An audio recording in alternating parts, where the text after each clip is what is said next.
So she was the best performer on the team, consistently. Yeah. I mean, her numbers were clean, her work was on time, the quality was just incredibly high. Right, doing everything right. Exactly. And yet, at the end of the year review cycle, her manager's only feedback was this exact, really chilling sentence. Quote, "I sometimes forget she's on the team." Ugh, it is entirely heartbreaking, It really is. especially when you consider that this person was doing everything right, at least on paper. She was delivering excellent work. But she was completely remote, right? And she was quiet on Slack. Yeah, And so the frightening reality we're dealing with today is that in the modern workplace, being excellent at your job is, well, it's simply not enough anymore. not at all. In the absence of visibility, your manager's brain doesn't fill that gap with an assumption of excellence. It fills it with an assumption of absence. Exactly. When we don't see the work happening, like when there is no physical evidence of effort in our immediate environment, human nature just defaults to assuming nothing is happening at all. Our brains are just built to trust what is directly in front of us. Which means today's deep dive is an absolute must-listen if you work from home or even, in a hybrid setup. We are unpacking the invisible on Slack phenomenon. It's such a huge issue. It is. And our mission today is to give you the exact methods and the precise phrases you need to increase your visibility and actually stay seen on remote teams. Yeah, and we are going to do this without you having to resort to, performing fake busyness. The worst. Or engaging in that really uncomfortable self-promotion. Because there is a massive structural difference between bragging and providing professional visibility. Right. Bragging is about ego. Professional visibility is about giving your team the information they need to function. Okay, let's frame this up. Think of remote work like operating a submarine. Okay, like that. You could be navigating perfectly, your engines are flawless, you are hitting every single waypoint underwater. Right. But to the ships on the surface, you literally do not exist on the radar until you send up a ping. If you ship a complex, brilliant feature, but you never send up that ping for the broader organization to see, well, it didn't happen. That submarine analogy is perfect. Yeah. It really highlights the distinction we have to draw between being louder and being clearer. Right, because people mistake volume for visibility. All the time. They think if they just send, 50 Slack messages a day, that equals presence. Yes. When people feel invisible, their survival instinct is often to just make noise. Yeah. They start posting completely unnecessary updates. They chime in on every single channel with a thumbs up. They perform their busyness. Right, right. But to the ships on the surface, that isn't a helpful navigational ping. That's just static. Just noise. Exactly. Being clearer is about strategic communication. It's the realization that doing the work and communicating the work are two entirely separate skills. Oh, that's a great way to put it. And in a remote environment, you really have to master both. We tend to believe the output speaks for itself, but output doesn't talk, does it? It really doesn't. And the data you brought completely destroys the myth that good work is enough. It does. Yeah. I mean, if we look at the Microsoft Work Trend Index, the numbers are incredibly telling. Yeah. They found that remote workers are 43% more likely to report feeling overlooked for promotions or key projects compared to their in-office counterparts. 43%. That is a massive penalty just for not sitting at a desk in the same zip code as your boss. It's huge. And the most painful part of that statistic is that this 43% spike happens despite those remote workers reporting identical, or in many cases, even higher productivity levels than the people in the office. So the output is unequivocally there, Yes, but the recognition is just completely lost in the ether. exactly. Let's make this real for you listening right now. Let's say you are a product manager at a mid-sized tech company. Okay. You're putting in 10-hour days. You're coordinating these massive, highly complex features with colleagues spread across 3 different countries. Right, you're crushing it. You are absolutely crushing it, but your manager's boss, so the VP of product, literally doesn't know your name. Ouch. You've never been in a meeting with her. You aren't getting mentioned in the all hands. Yeah. Meanwhile, the guy who just complains about email all day in the general channel seems to be on a first-name basis with the executive team. Oh, that builds so much resentment. So much. But we have to look at the psychological mechanics of why this happens. Okay, why? Well, all the irrefutable evidence of your hard work is buried. It's in closed Jira tickets, hidden in locked documents, and resolved in one-on-one Slack threads. Right. A VP of product is never, ever going to read a closed Jira ticket. So the bottleneck isn't the quality of the work, the bottleneck is the translation of the work. Precisely. We really have to look at the mechanics of advocacy. Okay. Your direct manager cannot advocate for you to leadership if they cannot clearly and easily describe what it is you actually do. That makes sense. Visibility isn't about making sure senior people see your face on a Zoom screen. It's about arming your direct manager with the easy, bite-sized, portable information they need to talk about you when you aren't in the room. Because they're busy too. Exactly. Mhm. They're spread across 15 direct reports and 100 unread emails. If you don't hand them the soundbite, they physically cannot remember your specific contributions. But wait, if I am that product manager and I realize the VP doesn't know my name, my instinct is just to, put my head down and grind. Sure, yeah. If I log an extra 2 hours a day, ship more features, handle more tickets, eventually the sheer mountain of my work will be too big to ignore. Right. Doesn't sheer volume eventually force visibility? It's a highly logical thought process, but it fails in reality. Really? Yeah. Working harder changes your output.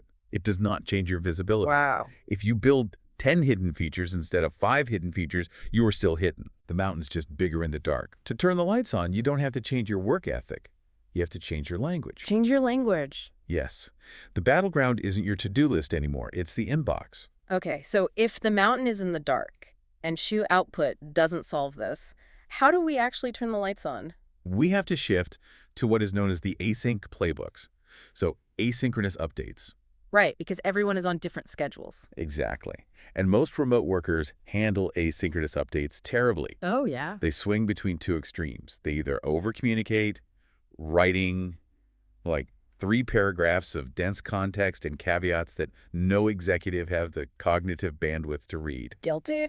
Or they under-communicate and just go completely dark for 5 days. We need purposeful framing. And the research gives us an incredibly sharp, specific phrase for this exact moment. It does. The phrase is, quote, sharing a quick signal on where this stands. Sharing a quick signal. It sounds simple, but strategically, it is brilliant.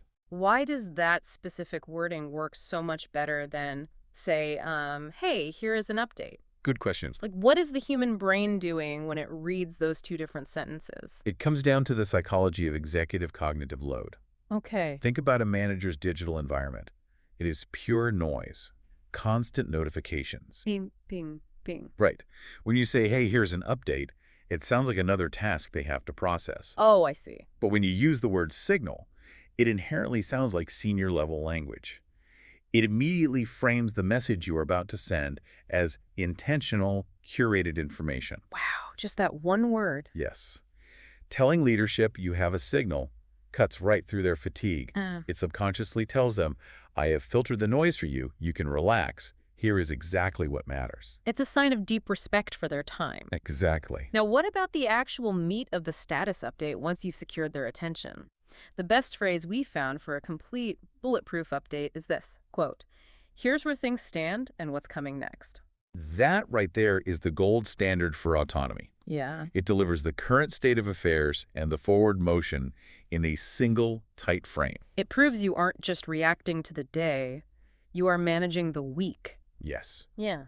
You are telling them what is done, but more importantly, you are already pointing to the next horizon. Right. It completely eliminates the need for your manager to micromanage you or expend energy asking follow-up questions about your next steps. You're ahead of them. You've already answered them before they could even formulate the question. I have to stop you, though, because reality isn't always that clean. True. What if I genuinely had a slow week? I mean, we all have them. Oh, absolutely. Maybe I was waiting on a vendor to reply for 3 days, or I was just stuck in administrative hell doing expense reports. Yeah.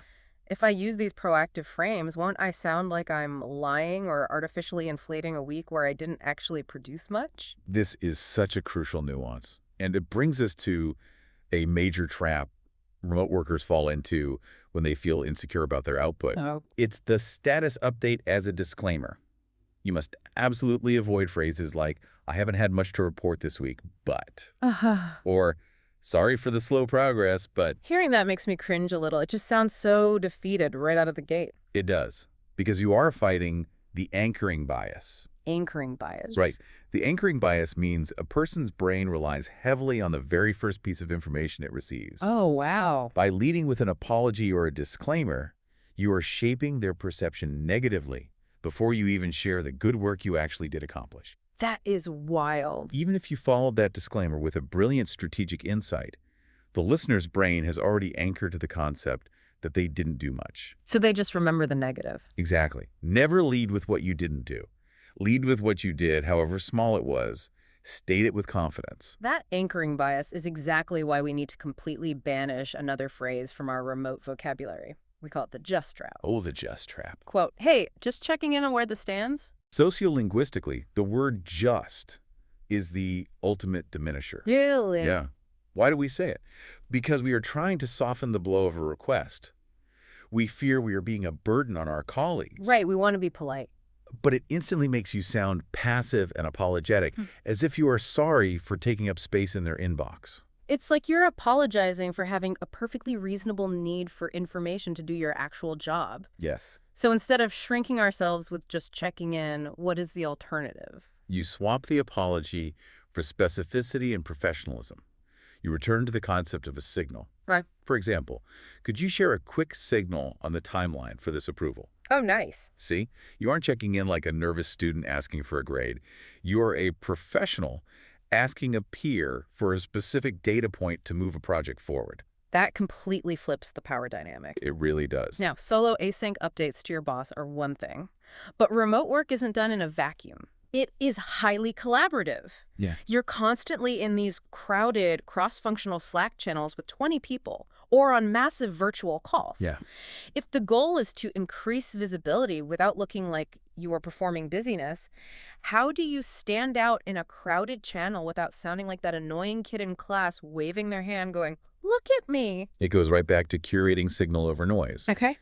If you stumble across something interesting in your day-to-day work, maybe a trend in the user data or a really insightful piece of customer feedback, Right. you don't just dump the raw link in the chat. Right. You use this phrase, something worth flagging from this week. Is something worth flagging. Yeah. That implies you did the heavy mental lifting of sorting through the raw data and decided this specific piece was valuable enough to elevate for everyone else. Exactly. It shows leadership that your head isn't just buried in your own narrow to-do list. Yeah. You are paying attention to the broader landscape of the business. You're acting as an intelligence filter for the team. It shifts your image from a task executor to a strategic thinker. Another way to do that is through generous visibility. Oh, I love this one. When you're in a crowded project thread, a fantastic way to be seen is to use the phrase, building on what Sarah said. I cannot emphasize enough how effective this is in cross-functional environments. Really? Oh, absolutely. Building on what Sarah said executes two critical maneuvers simultaneously. First, it shows that you are actively collaborating in public, which managers love to see. Right. Second, it shares credit. You are elevating a colleague while smoothly inserting your own expertise into the flow of the conversation. Wait, I have to push back on this. Okay, okay. If I use building on what Sarah said or building on what John said every single day, isn't my manager just going to think Sarah and John are the geniuses and I'm just their cheerleader? Does constantly building on others actually backfire and permanently place me in second position? That is a very real risk, and you are right to call it out. You can not only be the builder. This is just one tool in your visibility toolkit, meant specifically for collaborative threads. When you have an original finding or a totally new proposal, you do not use this phrase. Right, you have to own it. Exactly. You lead directly. And when you want to make sure your own original strategic thinking is visible, there is a specific phrase you should use. What's the phrase for taking the lead? You say, I've been thinking about how we approach. Oh, the word approach carries a lot of weight there. It does. Junior employees focus on the execution of a task. Executive leaders focus on the approach to the problem. That's a huge distinction. When you say, I've been thinking about how we approach this database migration, you are proving that you aren't just a cog mindlessly turning. Right. You are thinking critically about the architecture of the work. Yeah. You are making your invisible strategic thinking suddenly visible to anyone scrolling through that channel. That makes total sense. Now, what about everyone's favorite remote activity, the massive virtual meeting? The dreaded 40-person Zoom call that you didn't organize where everyone has their cameras off. Yeah. Someone asks a cross-functional question, dead silence falls over the digital room, and you know the answer. Right. But you don't want to seem arrogant or out of line. How do you step up? You break the silence with the golden phrase for meetings? I can take that one. I've been close to it this week. I've been close to it. That is incredibly disarming. Because you are grounding your authority in your proximity to the work. You aren't saying, I'm the smartest person here, or I'm the boss of this jurisdiction. Yeah, that would be awful. Right. You're simply stating a geographical fact of your week. I have been close to this data recently, so it makes sense for me to answer. I see. It completely removes ego and title from the equation and replaces it with pure, helpful relevance. It's brilliant because no one can argue with it. You're just offering a fact. Exactly. Okay, we have a lot of psychological frameworks and specific phrases floating around. I want to make sure you listening right now can actually apply this without feeling overwhelmed. Good idea. Let's run through a synthesized practice exercise to see how all these frames compound and stack up in real time over the course of a normal work week. Okay, let's paint the picture. You are on a cross-functional team trying to get a new marketing campaign out the door. It's a standard, messy project. Right. So Monday morning, you don't just log on and say, hey guys, hope everyone had a good weekend. Yeah. You drop into the channel and say, sharing a quick signal on the campaign dependency. We're on track, but tracking one blocker. Perfect. Boom. You've set the tone. You are the person filtering the noise. Exactly. Then, later that day on a sync call, the director asks for a read on the vendor issue causing the blocker. You don't hesitate.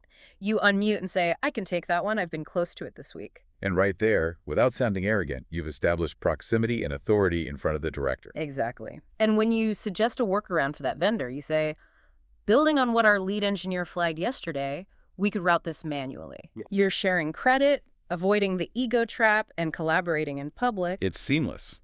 And then we reach Friday afternoon. Which brings us to the ultimate visibility tool in the entire remote work playbook. The end-of-week ritual. The phrase here is, wrapping up the week. Here's what moved forward and what I'm carrying into next week. If you take absolutely nothing else away from this deep dive, take that phrase. When you use that phrase, it feels like a total shift in gear. It completely changes the register of the conversation from just, chatting on Slack to delivering a 30-second public performance review. It feels very formal. It absolutely is a formal handoff, and that is intentional. Okay. Look at this from the manager's perspective. A good manager wants to support you. They genuinely want to go to bat for you when promotion cycles and bonus discussions come around. Right. But as we discussed, they're drowning. When you drop that message on a Friday afternoon, even if your manager just throws a quick thumbs-up emoji on it and doesn't read it deeply in that exact moment. The written record exists. Yes, you have literally handed them the exact script they need to advocate for you. You're doing their job for them in the best possible way. Exactly. You're saying, here is the ammunition, go get me that promotion. Yeah. Giving them the bullet points for the big leadership meeting. Exactly. And if you are a manager listening to this right now, this is exactly what you should be asking your remote reports to do. Oh, that's a great point. Don't leave your team guessing about how to be visible to you. Ask them for this specific Friday wrap-up. Just ask for it. Yeah. Tell them you want to see what moved forward and what they are carrying into next week. It is the most effective way you can support a remote direct report because it gives you the tools you need to champion their work behind closed doors. It solves the visibility gap from both sides of the table. It does. So we are throwing down a challenge for you today. Don't wait until next week to test this psychology. Start now. Before you log off today, I want you to drop one single message in your team channel or directly to your manager using this exact frame. Here's where things stand and what's coming next. Yeah. Follow it with just 2 short bullet points or sentences. That's it. Send it.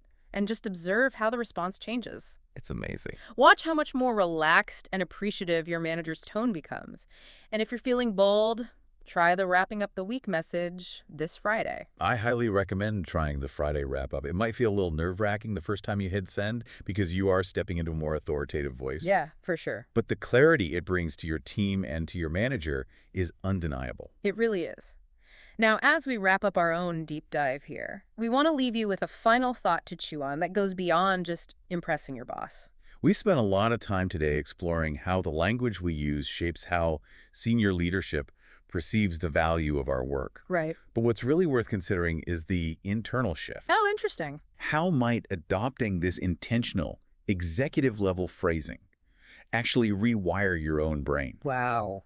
If you spend every day speaking about your work with this high level of clarity, purpose, and professional boundaries, does it fundamentally change how much you value your own time and expertise? That is deep. When you confidently declare exactly what you are carrying into next week, do you find it easier to actually log off, shut the laptop, and stop worrying about work until Monday? That is such a fascinating flip. If you force yourself to talk like an executive about your own work, you inevitably start treating your own time like an executive. Exactly. You stop apologizing for existing. So, to bring it all back, if a submarine is crushing it in the deep, it doesn't matter how perfect the navigation Oh, is. no. What matters is that you send a beautifully curated async ping to the surface about where things stand and what's coming next. Well said. Keep those signals clear, keep building on each other, and we'll catch you on the next deep dive.